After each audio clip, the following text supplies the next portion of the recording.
ওকে, আজকে শীর্ষক হলো the broken walls. Broken walls মানে ভাঙ্গা পাঁচিল।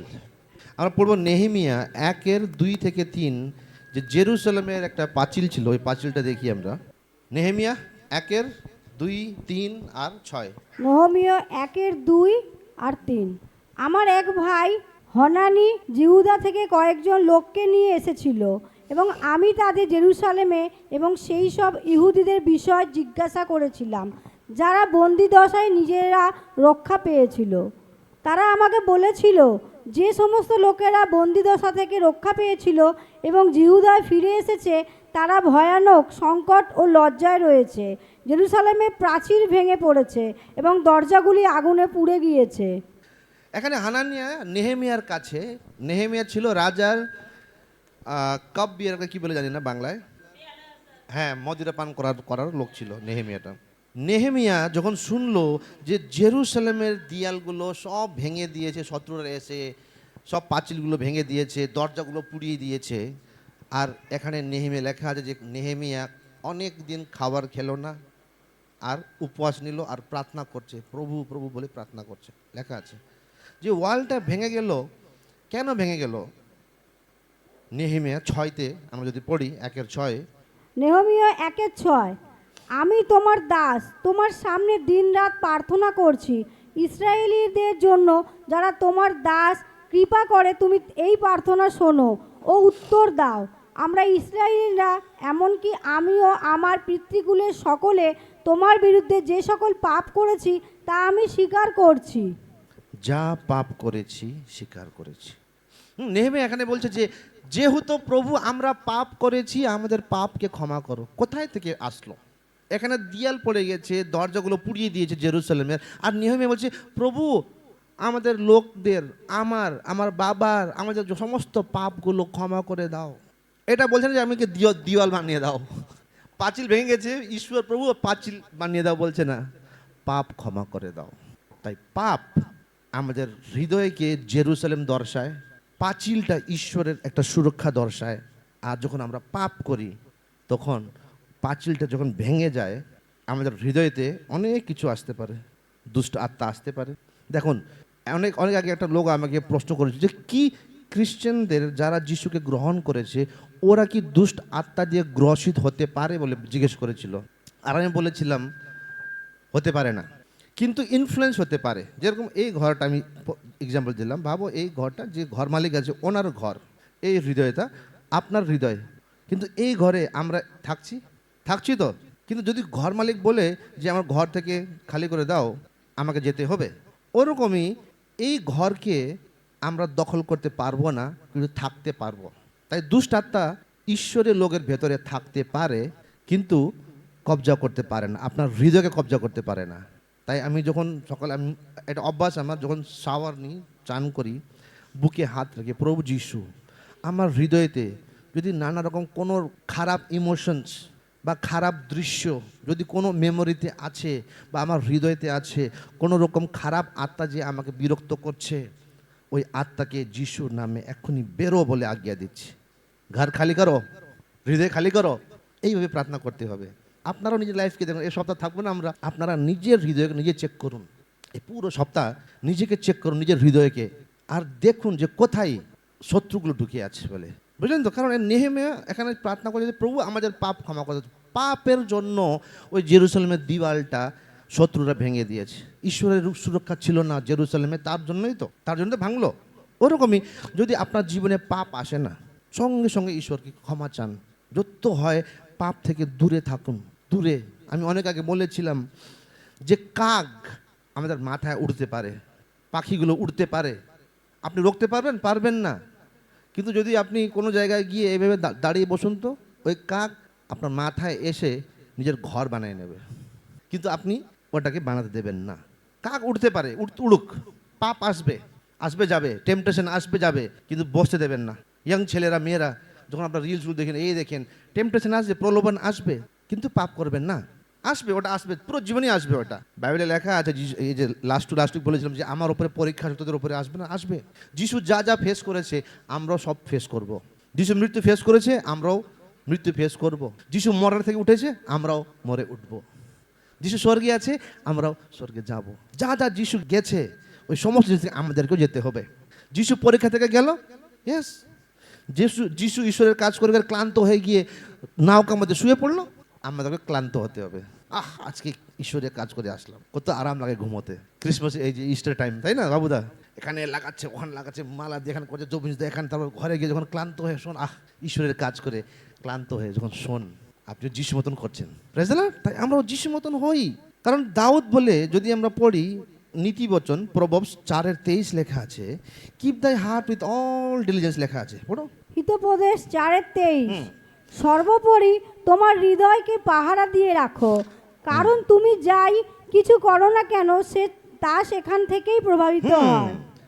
সেখান থেকে প্রভাবিত হয়, হৃদয় থেকে প্রভাবিত হয়। আমি যা আপনাকে বাণী দিচ্ছি আমার হৃদয় থেকে বলছি বলেই আপনাদের জীবনে প্রভাবটা আসছে, আপনার জীবনটা পরিবর্তন হচ্ছে। দাউদ কি বলছে? নিজের হৃদয়কে রক্ষা করো, রক্ষা, দিয়ালটা বানিয়ে রাখো সবসময় নিজের হৃদয়ে চারদিকে। আমি অনেক আগে বলেছিলাম যে কুকুর আপনাকে কাটতে পারে, কামড়াতে পারে, আপনি কুকুরকে কামড়াতে যাবেন না, কারণ আপনার স্তর মানুষের স্তর, জানোয়ার হতে যাবেন না। লোক খারাপ বলবে আপনার বিষয়ে, লোক ব্যাকব্যাটিং করবে, লোক এ করলি ওই করলি বলে বলবে, কিন্তু আপনার ওই হৃদয়কে পাঁচিল লাগিয়ে রাখবেন ওটাকে, যেমন দাউদ বলে। না হলে কি হবে? না হলে কি হবে? জেরিকো একটা দেশ ছিল যেখানে লোকরা ঈশ্বরকে মানত না। জেরিকো ঈশ্বরকে মানত না, ওরা অন্যরকম অন্য দেবতাগুলোকে মানত। ওদের চারদিকে এত স্ট্রং পাঁচিল ছিল, যোশুয়া যখন গেল মিশ্র দেশ থেকে বেরিয়ে গেল, জর্দান নদী ক্রস করে, এত স্ট্রং সিটি লেখা আছে, জেরিকো ওয়াজ আ স্ট্রং সিটি লেখা আছে, ইতিহাসেও লেখা আছে। আর আমি অনেকগুলো বইগুলো পড়ছি, এখন এনকের বই পড়ছি, অনেকগুলো ম্যাচ করে কিভাবে, অনেকগুলো আছে যে বাইবেল থেকে ম্যাচ করে, কিন্তু অনেকগুলো ঘুরিয়ে। তার জন্য আমি যখন এনক পড়ছি, আমি যা লেখা আছে ওটা বিশ্বাস করছি না, খালি আমি আর পাশাপাশি দুজন পড়ি, কারণ যদি আপনাদেরকে বলি আপনারা ওটা বিশ্বাস করে ফেলেন, বুঝলেন তো? ওখানে বাইবেল থেকেই লেখা আছে, কিন্তু অনেক জিনিসগুলো যখন রাইটিংগুলো দেখি ক্লিয়ারলি বোঝা যাচ্ছে এটাকে কপি করা হয়েছে বলে, অন্য লোক কপি করে লিখেছে বলে ক্লিয়ারলি বোঝা যায়। কোথা থেকে আসে? যাচাই করা আত্মা, তাই না? গিফট, ওটাও গিফট। তাই ওই গিফটের জন্য আপনারা প্রার্থনা করুন। তাই এখানে লেখা আছে যে যখন জেরিকোতে যাচ্ছে, এত স্ট্রং শহর, এত মানে হিস্ট্রিতে আছে জেরিকোর নাম, ইতিহাসে আছে যে একদম শক্তিশালী শহর ছিল জেরিকো, কিন্তু ওদের হৃদয়ে ঈশ্বর ছিল না। আর ইসরায়েলরা যখন গেল, ঈশ্বরের লোক যখন গেল, লেখা আছে যে পাঁচিলটা পুরো ভেঙে গেল 7 দিনে, মনে আছে? 7 চক্কর, লাস্ট দিনে তুড়িয়ে ফুকলো, পাঁচিলটা পড়ে গেল। কেন পড়ে গেল পাঁচিলটা? ওদের জীবনে পাপ ছিল, ওরা ঈশ্বরকে মানত না। ওই সেম শহরে রেহাব যেটা বেশিয়া ছিল, আমাকে মনে করবে আমি তোমার ঈশ্বরের নাম জুড়ে, আমি তোমার ঈশ্বরকে বিশ্বাস করি, যে বিশ্বাস করলো ও বাঁচলো, বাকি সব মরলো। মনে আছে? রেহাব ওর পুরো সন্তানকে ছেড়ে দিয়েছে, কারণ রেহাব জানে যে যখন আমার জীবনে ঈশ্বর থাকে তখন আমার চারদিকে একটা পাঁচিল থাকে, আর যদি পাঁচিলটা ভেঙে যায়, যখন পাঁচিলটা ভেঙে যায়, অনেক রকমের পাপগুলো আপনার জীবনে আসতে শুরু হয়ে যায়। যদি গেটের মধ্যে আমি দরজাটা ভাবে একটা ঘর কিনেছি, এটা আমার ঘর, যদি দরজাটা খোলা রেখে দিই, অনেক লোকরা আসবে, দেখবে, যাবে, কারণ আমার দরজাটা স্ট্রং নাই, দরজা লাগানো নাই। তাই আপনারা যদি কোনো টেম্পটেশন থেকে যাচ্ছেন, প্রলোভন থেকে যাচ্ছেন, পরীক্ষা থেকে যাচ্ছেন, বারবার আসছে, তার মানে আপনার পাঁচিলটা নাই। পাঁচিল আপনাকে বানাতে হবে। তাহলে আজকে বাড়ি গিয়ে প্রার্থনা করে, প্রভু যিশু, আমার ঘরের ভেতরে যে ঢুকেছে খারাপ আত্মাগুলো, খারাপ অভ্যাসগুলো, সমস্তকে যিশুর নামে আমার এই হৃদয় থেকে তাড়াই। তারপর আপনি, প্রভু আমার চারদিকে ঘেরা লাগাও। আমি কিছুদিন আগে একটা পাস্টরকে শুনছিলাম যে দারুণ করে প্রার্থনা করছিল, যখন সকালে উনি উঠে বলে, প্রভু যিশু আজকে আমার এই হৃদয়কে গার্ড করে রাখো, রক্ষা করে রাখো, যে এই হৃদয়ের ভেতরে কোনো খারাপ ইমোশন না ঢুকে যায়, কোনো খারাপ টেম্পটেশনগুলো না ঘুষে যায়, কোনো শত্রুরা না ঘুষে যায়, কেউ রাগ ওঠালো আমাকে রাগ না উঠে যায়, আমার হৃদয়কে সুরক্ষা দাও যিশু বলে বলে দাউদ রাজা, রাজা রাজা লোক, কিন্তু ওরকম বলে। নেহেমিয়া যদি আমরা 4:6 পড়ি, আমরা নেহমীয় 4:6, সমস্ত প্রাচীরটি যত উঁচু হবে তার অর্ধেকটা পর্যন্ত আমরা গাঁথলাম, কারণ লোকেরা তাদের সমস্ত মন প্রাণ দিয়ে কাজ করেছিল। সব লোকগুলো মন দিয়ে কাজ করেছিল। এবার পাঁচিল কিভাবে বানাবো? আমরা কিভাবে বানাবো? আপনি একা পারবেন না, আমরা সব মিলে বানাতে পারি। যেরকম নেহেমিয়া সব লোকদেরকে নিয়ে চল চল আমরা বানাবো, জেরুজালেমের পাঁচিল ভেঙেছে, আমরা চল মিলে পাঁচিল বানাবো বললো। একজন নিজের বানাচ্ছে, নিজের পাঁচিল বানাচ্ছে, অন্যজন নিজের পাঁচিল বানাচ্ছে, অন্যজন ঘরের আগে নিজের পাঁচিল বানাচ্ছে। যখন সবজন এক একজন এক এক জায়গাতে পাঁচিল বানাচ্ছে, দেখলো যে জেরুজালেম চারদিকেই বড় বড় পাঁচিল হয়ে গেল।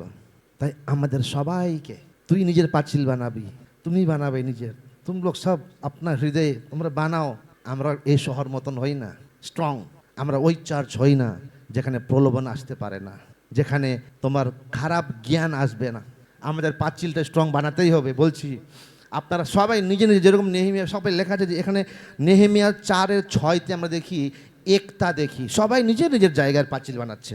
নিজের ঘর, ওর ঘর আছে, ঘর সামনেই তো আছে। সকালে উঠলো, একটা ওয়াল লাগালো, আবার ঘুমোলো, আবার দ্বিতীয় দিন উঠলো।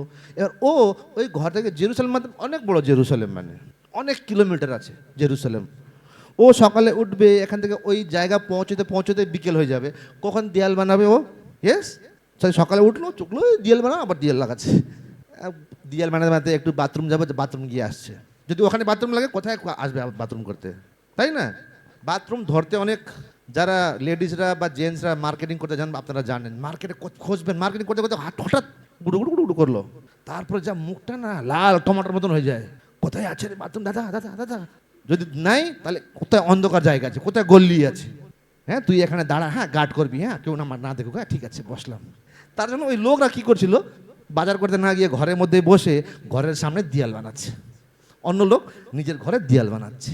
করতে করতে করতে করতে পুরো শহরটাই আবার শক্তিশালী হয়ে গেল। তাই আমরা এই চার্চকে নিজের পাঁচিল আপনি বানান, আমরাও শক্তিশালী শহর হই, শক্তিশালী চার্চ হই। আমরাও মামুলি চার্চ না হয়ে যা বলছে বিশ্বাস করছে। হ্যাঁ, कोई भी आ रहा है, कोई भी जा रहा है। Correction increases connection. কারেকশন, আমি বলেছি কারেকশন ইজ নট রিজেকশন। আপনাকে কারেক্ট করা, যে মন বলছি এই জিনিসটা চেঞ্জ করো, কারেকশন করা মানে তোমাকে দূর করা না। কারেকশন করা মানে তোমার আর আমাদের সম্পর্কটা আরও স্ট্রং বানানো, বুঝলি তো? কানেকশন উইথ কারেকশন, আমাদেরকে কানেকশন কানেক্ট করতে হবে, হতে হবে, এক অন্যের সঙ্গে আমাদেরকে যুক্ত হতে হবে। আর যুক্ত হওয়ার সঙ্গে সঙ্গে কি হবে? কারেকশনও হবে। কারেকশন উইথ কানেকশন, বুঝলেন তো? তাই আমাদেরকে ওরকম হতে হবে। ভজন সংগীতা 141:5 লেখা আছে, গীত সংহিতা 141:5, ধার্মিক ব্যক্তি আমাকে আঘাত করুক, তা আমার জন্য কৃপা, সে আমাকে তিরস্কার করুক, তা আমার মাথার তেল, আমার মাথা তা অগ্রাহ্য করবে না, কারণ অনিষ্টকারীদের দুষ্কর্মের বিরুদ্ধে আমি নিত্য প্রার্থনা জানাবো। দুষ্ট লোকদের জন্য আমি ঈশ্বরকে প্রার্থনা করব। আর যদি আমাকে একটা ধর্মী লোক বা একটা অজ্ঞা যখন আমাকে মারবে মানে বাণী দিয়ে মারবে বা কারেক্ট করবে, আমি আহত হব না, আমি ধন্যবাদ বলবো। লেখা আছে, যদি একটা অভিষেকিত লোক আমাকে যদি বকা দেয়, আমাকে যদি কারেকশন করে, আমি ওটা দিয়ে হার্ট হবে না। যে জবিন স্কিনার এরকম করলি, আমি বললাম তাহলে আপনাকে হার্ট যদি হবেন না, আমি হার্ট হব না। ডেভিড রাজা বলছে, রাজার ওপর কেউ হয় না, রাজার নিচে হে প্রজা। আর রাজা বলছে আমাকে যদি কেউ কারেক্ট করে না, ওইটা আমাকে অভিষেকের তেলের মতন। ধন্যবাদ, यस पास्टर, मारो। হ্যাঁ ডেভিড ये कर रहा तुम कर रहा, और बोलो पास्टर और कहाँ सुधारना है। যেরকম এই যে বাবুদের কারেকশন করলাম, এখানে প্রার্থনা করতে আসবেন না, বাণী দিতে আসলাম, দাদা এরকম বলবো, আমি আর বলবো না, প্রচার করবো না, বল না, কারেকশন করবো, আমি বানাবো, আমাদের পাঁচিল বানাতে হবে, তাই না? এখন দাউদ রাজা হয়, একটা যদি অভিষেকিত লোক আসে আর কিছু বলে, আমি হার্ট হব না। অনেক লোককে আমরা বলেছি বাই বাই টাটা, কেন? দাউদ মতন ছিল না, দাউদ রাজা হয়। আমার পড়ে আই লাভ দিস ভার্স, কেন আমাকে এই সময়, এটা ওই সময় পেয়েছিলাম যখন একটা আমি বদমাশি করেছি, একটা ছেলেকে না, সাউথ ইন্ডিয়ান ছিল, কেরালার ছিল, ওকে মেরেছি ভালো করে, বুক করে, বুকের মধ্যে। ওই সময় আমি এই বাণীটা পেলাম, তা পাস্টার এসে আমাকে এক থাপড় দিল। আমি পাস্টার আমাকে মারলো থাপড়, কারণ উনি আমাদের ডিন ছিলেন, ডিনও উনি, টিচারও উনি, পাস্টারও উনি, দিল এক থাপড় আমাকে। নতুন নতুন জোশ ছিল, এই যে ডেভিড মতন ছিল আমার অভ্যাসগুলো, এরকম হটবাড়ি করনা, চল এ করনা, ও করনা, এ করনা, আমি তাড়াতাড়ি আমি প্রচারক হয়ে যাবো, এই যাবো, ওরকম একদম। ডেভিডকে যখন দেখি, পাশে শ্রেয়া বলে জুনিয়র নেহাল বলে ডেভিডকে দেখলে, এরকম একটু যেটা এরকম ছিলাম আমি, একদম অস্থির পুরো চঞ্চল ছিলাম। এটা করছো, তা দিলাম ওকে, আর পাশে থাপড় দিল। আর এই বাণী যখন আমি সামস পড়ছিলাম, কারণ আমাদের 7 দিনে শেষ করে বলেছিল, তাই 7 দিনে একটা ভার্স পেলাম। আবার পড়ো এটা, ধার্মিক ব্যক্তি আমাকে আঘাত করুক, তা আমার জন্য কৃপা, সে আমাকে তিরস্কার করুক, তা আমার মাথার তেল। আমার মাথার তেল। আমাকে তিরস্কার করলে, আমাকে ডোমিনেট করলে আমি খারাপ ভাববো না। আমার পাস্টার আমাকে কারেকশন করলে যে তিলকাটা কি পড়ে আসলি, আমি খারাপ পাবো না, আমি আহত হব না। ওইটা আমার জন্য মাথায় অভিষেকের তেল। তাই আমরা যে অধিকারগুলো কে রাখে, অধিকারগুলো কে স্থাপিত করে? ঈশ্বর করে। যেহেতু আপনাদের ওপরে আমাদেরকে ঈশ্বর একটা অধিকার দিয়েছে, রেখেছে, যে আমরা বাণী বলতে পারি, আপনাদের জন্য প্রার্থনা করতে পারি। এই যে আজকে যে অভিষেক করছিলাম, সব মানে হয়ে যাবে পুরনো পুরনো যে আছে কত লোকের পাস্টারদের অভিষেকগুলো আপনার ওপরে আজকে চলে আসছে। কত অভিষেকগুলো চলে আসছে, কারণ অভিষেক এইভাবে ফ্লো, তাই না? জল ওপর থেকে নিচে আসে, নিচেতে ডাইরেক্ট আমি লিডার বলে হয় না। Praise the Lord. তাই মনে রাখবেন, এবার পাঁচিলের মধ্যে কি থাকে? একটা যে দিয়াল বানালো একটা শহরে, তারপরে গেট টেট লাগালো, একটা গেটের বাইরে যে দাঁড়িয়ে বসে, কি বলে ওটাকে? দরওয়ান লাগবে, ইউনিট ওয়াচম্যান। নেহেমিয়া 4:9 লেখা আছে। নহমীয় 4:9। কিন্তু আমরা আমাদের ঈশ্বরের কাছে প্রার্থনা করলাম এবং তাদের বিরুদ্ধে দিনরাত পাহারা দেবার ব্যবস্থা করলাম। দিন রাত পাহারা দেওয়ার ব্যবস্থা করলাম। আগে কি করলো? পাঁচিলটা ভেঙে গেছিল, পাঁচিলকে বানালো, তারপরে দরজা লাগালো, দরজা লাগানোর পর চৌকিদার লাগালো, যেহেতু শত্রুরা না ঢুকতে পারে। See, a broken wall must be rebuild. ভাঙা দেওয়ালকে আবার নতুন করে গড়ে তোলা যায়। A rebuild wall must be guarded, নতুন করে গড়ে তোলাকে আবার ঘিরে রাখা যায় নাকি? and a guarded wall must glorify God. সেই গাঁট করা পাঁচিল আবার ঈশ্বরের মহিমার জন্য ব্যবহার করা। গুড। ভাঙ্গা দিয়ালটাকে আগে বানাও, দিয়াল বানানোর পর, পাঁচিল বানানোর পর ওখানে গার্ড লাগাও। যখন গার্ডটা লাগালো, তারপরে নেহেমিয়া পুরো ইসরায়েলরা মিলে কি করলো? ঈশ্বরের মহিমা করলো। Praise the Lord. আমি ইংলিশে বলছি, দারুণ লেখা আছে, a broken wall must be rebuild, a rebuild wall must be guarded, and a guarded wall must glorify God.